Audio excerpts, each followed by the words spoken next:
Admiral Tay sighed heavily, his scaled skin reflecting the dim light of the war room. His fins drooped with exhaustion as he looked at the updated star map. "The void hegemony moves faster than we can establish defensive positions," he said. "At this rate, they will reach the core worlds within 2 months." High Commander Ju tapped her crystalline fingers on the table. The sound echoed through the quiet room. "We have tried every strategy in our tactical database.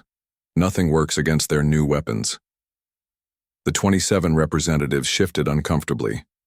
They represented the oldest and most advanced species in the known galaxy. For 3,000 years, the Confederation had maintained peace across 500 star systems. Now, an enemy from the outer rim threatened everything they had built.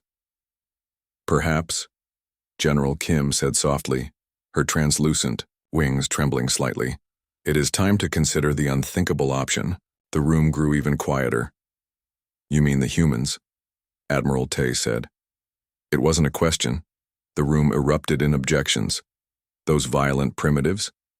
They barely have interplanetary travel. They still fight wars among themselves. Their technology is thousands of years behind ours. Admiral Tay raised his hand for silence. The gesture was so rare from the usually quiet Alturian that everyone immediately stopped talking. "I have studied Earth for the past 50 cycles," he said. "They lack our technology, yes. Their civilization is young, but they possess something we have lost after millennia of peace: adaptability in warfare. They think differently." "Different does not mean better," argued Representative Han, his 4 eyes blinking rapidly. "Humans are unpredictable and dangerous. They might turn against us once they learn of our technology." High Commander Ju straightened in her seat. "I agree with Admiral Tay.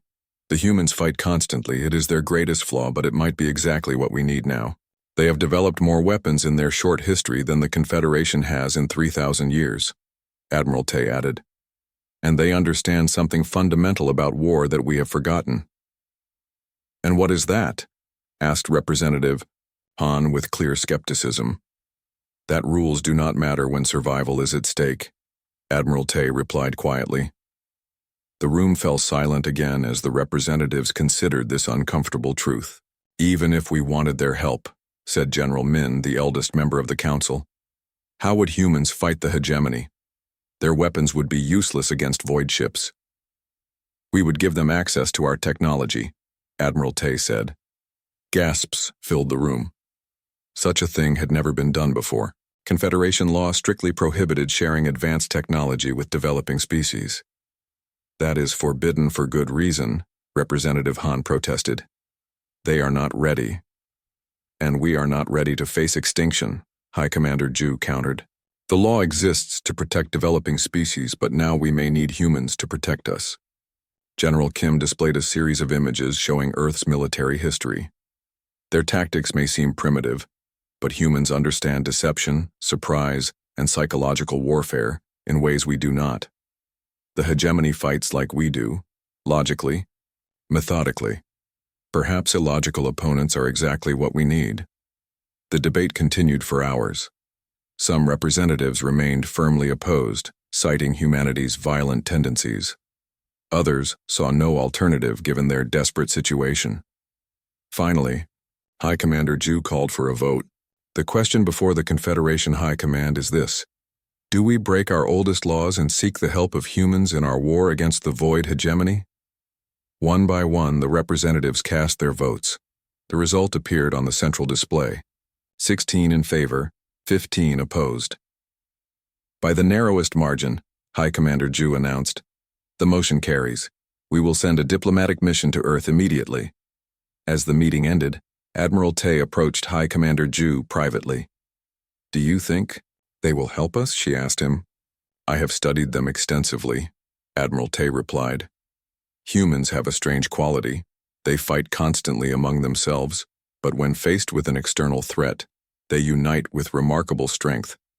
And they have another trait that may save us all." "What trait is that?" "Hope," said Admiral Tay. "Even when facing impossible odds, humans never believe they will lose. They call it the human spirit. We will need that spirit now more than ever. The diplomatic ship departed the next day, carrying the fate of the Confederation to a small blue planet whose inhabitants had no idea they were about to join an interstellar war. Captain Park stood motionless as the massive alien ship descended toward the United Nations spaceport in Geneva. The ship was unlike anything humans had ever built, smooth, silver, and completely silent as it moved through the air. It was twice the size of an aircraft carrier and seemed to glow from within as Earth's Special Forces commander. Park had been briefed only 3 hours ago about humanity's first official alien contact. The message had come suddenly. An advanced spacecraft had appeared at the edge of Earth's solar system and requested permission to meet with world leaders. Its stated purpose, to ask for Earth's help. The ship now hovered 10 feet above the landing pad, then settled gently onto the ground. Military personnel from 20 nations formed a perimeter around the area, weapons ready but not aimed directly at the visitors. Park's earpiece crackled. "Stay calm," said General Lee's voice. "Remember the protocol. No sudden movements." A seam appeared in the smooth hull of the ship.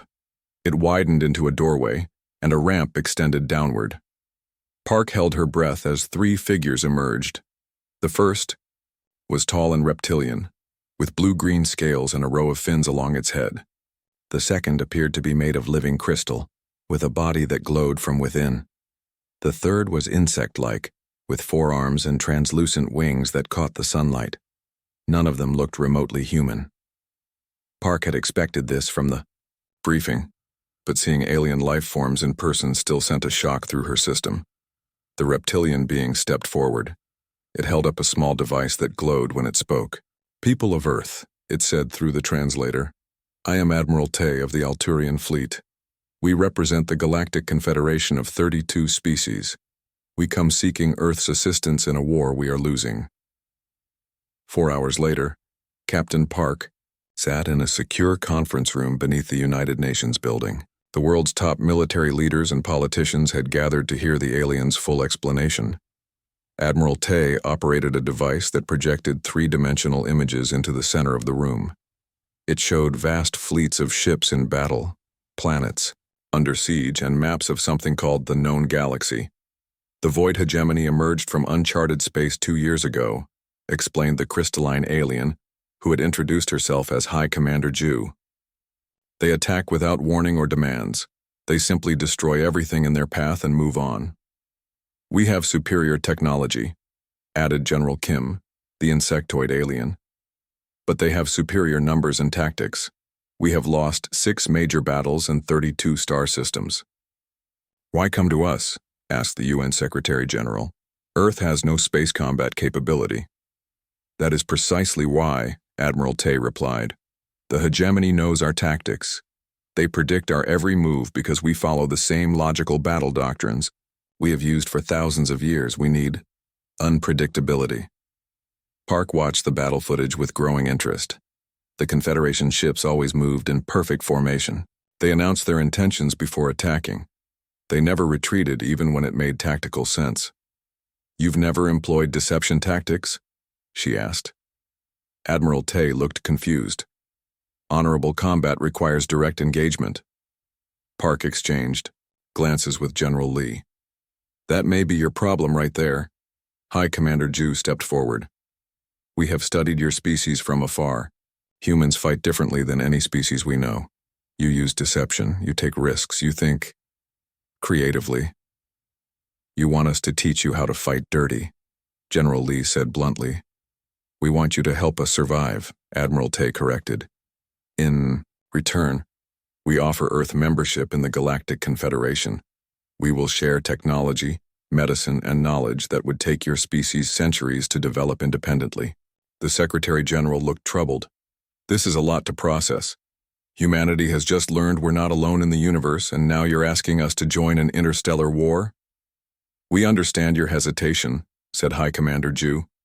"But time is critical. The hegemony moves toward your sector of space. If the Confederation falls, Earth will stand alone against them." Captain Park studied the aliens carefully. Despite their strange appearances, she recognized something familiar in them: fear. These advanced beings were afraid, and they had turned to humans for help. "I'd like to see more of your battle records," she said suddenly, "and information about the enemy's ships and weapons." Admiral Tay nodded. "Of course." The massive holographic display flickered as another red marker disappeared. Around the circular command table, the representatives of the Galactic Confederation watched in silence. The loss of the Rigel Defense Station marked their sixth major defeat. As more footage played, Park noticed patterns that the aliens seemed to miss. The hegemony was using basic ambush tactics, feints, and psychological warfare, things that would be obvious to any human military strategist. "We'll help you," she said finally, "but we'll need to do this our way." The aliens looked at each other, clearly relieved. "Our way may seem strange to you," General Lee warned them. "It may even seem dishonorable." "We are past concerns of honor," Admiral Tay replied gravely. "We seek only survival now." "Absolutely not," shouted the Pravian commander, his four tentacles waving in agitation. The purple alien's skin darkened with emotion as he addressed the War Council. "This plan violates every principle of warfare we have established over 3,000 years. "Captain," Park remained calm as she stood before the Confederation War Council. 30 alien military leaders stared at her with various expressions of shock, confusion, and outrage. She had expected resistance to her ideas, but not this level of hostility.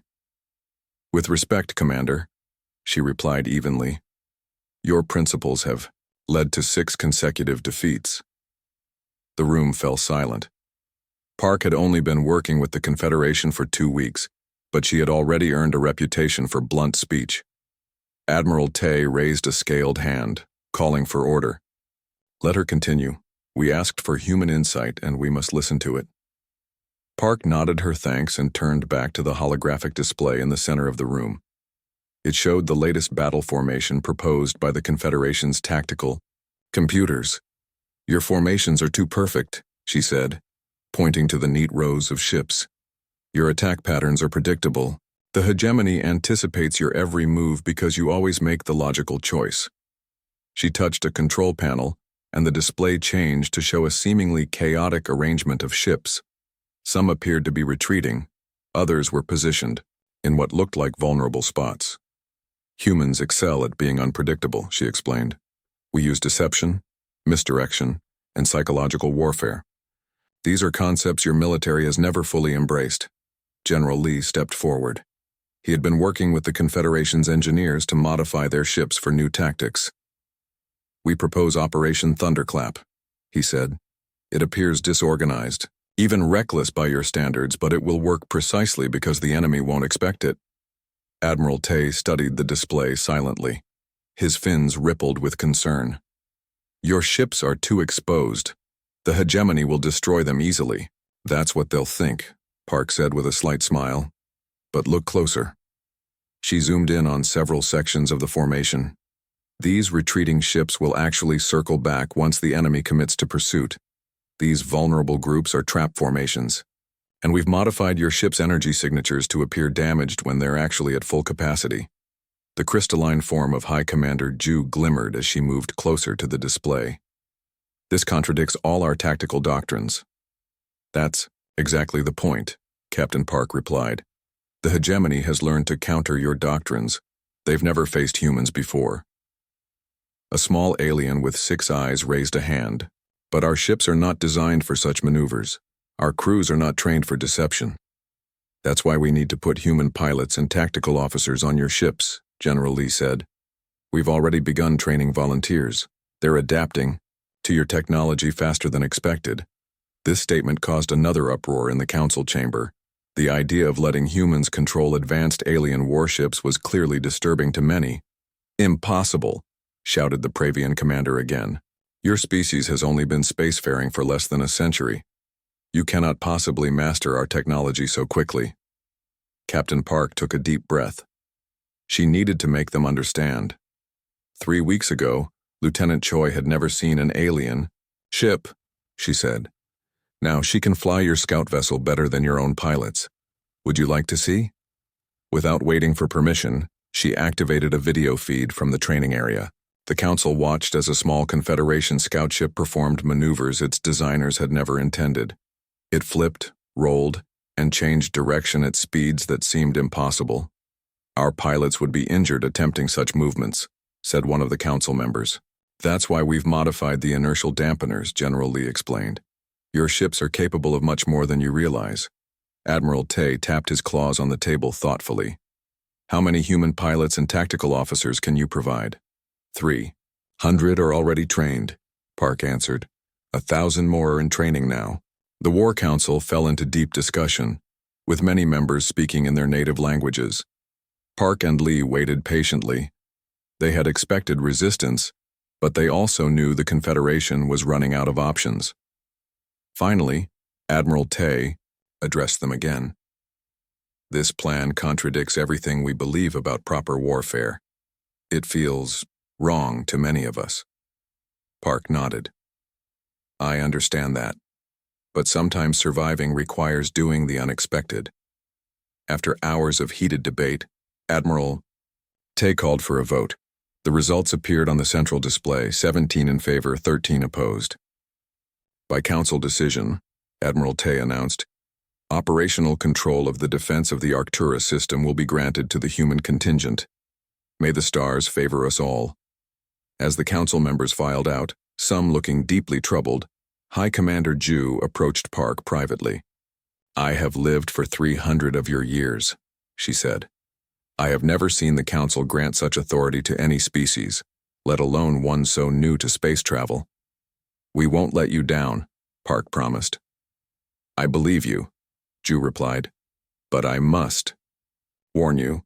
If this fails, there will be consequences for humanity's place in the Confederation." Park nodded. "And if it succeeds?" "Then," Ju said with a crystalline shimmer that Park had learned was a smile, "everything changes." Lieutenant Choi's hands flew across the alien controls of the Confederation scout ship. The display in front of her showed 5 enemy destroyers moving into position. According to all Confederation battle manuals, her small vessel should retreat immediately. Instead, she pushed forward. "Human vessel Alpha 3, you are breaking formation." The Confederation commander's voice crackled through her headset. "Return to your assigned position." "Negative, Command," Choi replied calmly, following Operation Thunderclap protocols. She had been trained on the alien ship for only 3 days, but was already executing maneuvers the ship's designers never imagined possible. The scout ship darted between asteroids, its energy signature modified to appear damaged and failing. "Warning, you are exceeding safe structural tolerances," the ship's AI announced in its emotionless voice. "Override safety protocols," Choi responded, diving toward the massive hegemony destroyer. On her tactical display, she could see other human pilots implementing similar maneuvers across the battlefield. The Arcturus system had been chosen for humanity's first stand against the void hegemony. It contained a valuable fuel production facility but was otherwise sparsely populated. If the plan failed, casualties would be minimal. From the command vessel, Captain Park and General Lee watched the battle unfold. Park's strategy was now in Yaoyuan motion, and there was little they could do except observe and adjust if necessary. "The hegemony commander is taking the bait," reported the sensor officer. "Their fleet is breaking formation to pursue our apparently damaged vessels." All across the battlefield, human pilots were implementing Park's audacious plan. Some ships appeared to flee in disarray. Others seemed to malfunction. Several moved directly into harm's way in ways that defied standard military logic.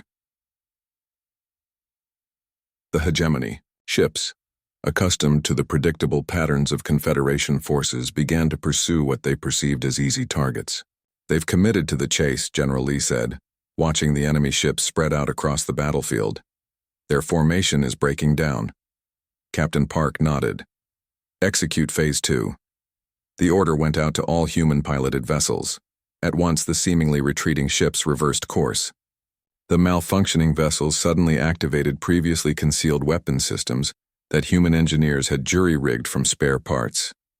Lieutenant Choi pulled her ship into a tight turn that sent warning alarms blaring throughout the cockpit. She ignored them, bringing her weapons to bear on the destroyer that had been pursuing her. The large ship had no time to adjust its shields before Choi fired directly at its engine section. The hegemony fleet found itself suddenly surrounded, confused, and divided. Ships that had appeared weak were now attacking from unexpected angles. What had seemed like an easy victory was rapidly becoming a chaotic nightmare. In the command vessel, even the alien officers watched with growing amazement as the human strategy unfolded. "How did you know they would fall for such a simple trap?" asked Admiral Tay. Captain Park kept her eyes on the tactical display. "Because it's not simple to you. Your species has forgotten how to deceive. The hegemony expected you to follow your established patterns. We gave them what they expected to see until we didn't." On the main view screen, Lieutenant Choi's scout ship was now leading 2 hegemony destroyers into a dense asteroid field. The larger ships couldn't match her maneuverability, and they crashed into the floating rocks as they tried to follow. "Fire all batteries," ordered Captain Park, as the hegemony ships became fully committed to their confused pursuit. The space around the enemy fleet erupted in explosions as hidden Confederation capital ships revealed themselves from behind moons and asteroids. They had been placed there days earlier, powered down to avoid detection. The hegemony ships tried to regroup, but it was too late. Their neat formation was shattered, their coordinated shield grid broken. Human pilots targeted gaps in their defenses that the Confederation had never exploited before. "Their flagship is attempting to retreat," reported the sensor officer 4 hours later. The bridge fell silent. In 6 previous battles, the hegemony had never retreated. They had always pressed forward until achieving total victory. "Should we pursue?" asked Admiral Tay. Captain Park shook her head. "Let them go. They'll carry the message back to their command. The Confederation has changed." As the remaining hegemony ships jumped away to safety, cheers erupted throughout the Confederation fleet. For the first time since the war began, they had achieved a decisive victory. Lieutenant Choi guided her battered scout ship back to the command vessel. Warning lights flashed across her control panel, and the ship's AI continued to protest about structural damage. "Your ship requires immediate maintenance," the docking controller informed her as she approached. Choi laughed. Small price to pay for making history. In the command center, Captain Park received the first damage reports. The Confederation had lost 12 ships, far fewer than expected. The hegemony had lost 27, including 2 of their prized heavy destroyers. This was only one battle, Admiral Tay cautioned. The hegemony will adapt to these new tactics. "Of course they will," Park agreed. "And then we'll change our tactics again. That's the human element they weren't counting on." General Lee nodded. "Adaptation is what humans do best." For the first time in months, hope spread through the Confederation fleet. The battle that had seemed lost had been won, all because they called in humans. The Confederation High Council chamber was filled to capacity. Over 400 representatives from 32 species sat in rising tiers around the circular room. Many had traveled for days to attend this historic session. Admiral Tay stood at the central podium, his scaled skin gleaming under the soft lights. The room fell silent as he prepared to speak. "For the first time since the Void hegemony appeared in our space, they have retreated," he announced.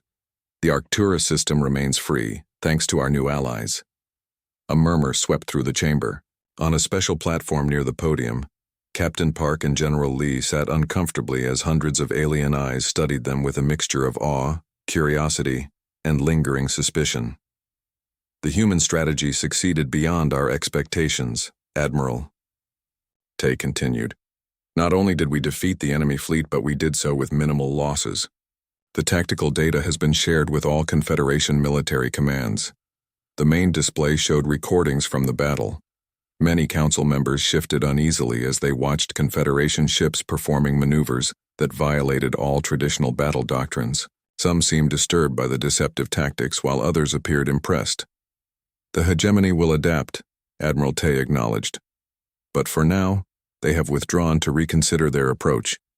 This gives us valuable time to implement human, tactical thinking throughout our forces." After the formal session ended, High Commander Ju approached the 2 humans. Her crystalline body glimmered as she moved. Your methods are disturbing to many of us, she said quietly. But they are effective. The Council has approved the integration of human tactical advisors throughout our fleet. Captain Park nodded. Your people fought bravely. They just needed to fight differently. That is precisely what troubles some Council members, Ju replied. For thousands of years, the Confederation has believed in direct, honorable combat. Deception was considered beneath us. Your approach challenges our most basic assumptions about warfare. Sometimes survival requires challenging your assumptions, General Lee said. Ju's crystal form shimmered in what Park had learned was a sign of agreement. Indeed, the younger Council members are already discussing other areas where human thinking might benefit the Confederation. Not just in war, but in science, art, and exploration as well. Later, aboard the human transport returning to their temporary quarters, General Lee turned to Park. They still don't fully understand us, do they? Park watched the alien city pass by outside the viewport. Massive crystal spires reached toward the twin moons overhead. Flying vehicles moved in perfect, orderly lines between the buildings. They've been at peace too long, she said. They forgot that warfare isn't about following rules. It's about winning. But they're learning. And we're learning from them, too, Lee noted.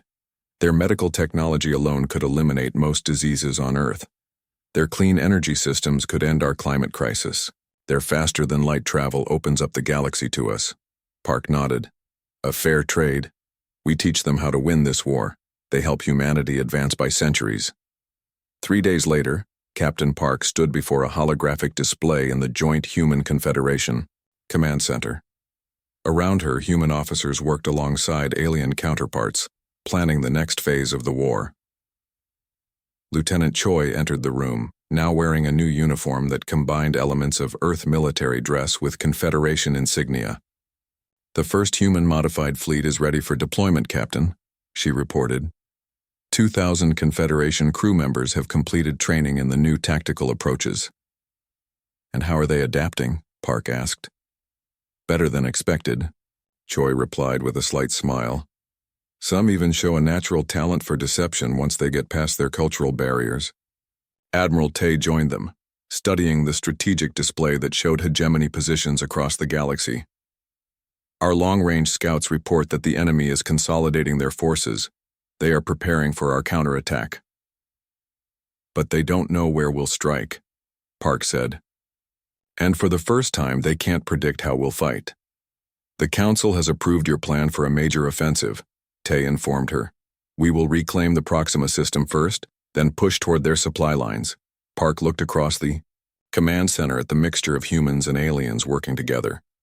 6 weeks ago, humanity didn't even know alien life existed. Now they were helping lead an interstellar war effort. Something has been troubling me, Admiral, she said. Why did the Confederation really choose Earth? There must be other species who understand warfare.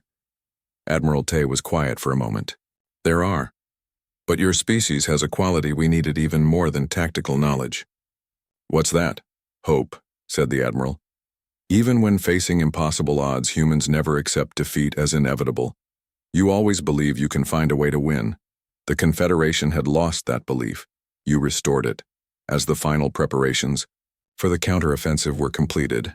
News of the victory at Arcturus spread throughout Confederation space. On thousands of worlds, beings of all forms looked to the stars with renewed hope. The battle had seemed lost, until they called in humans.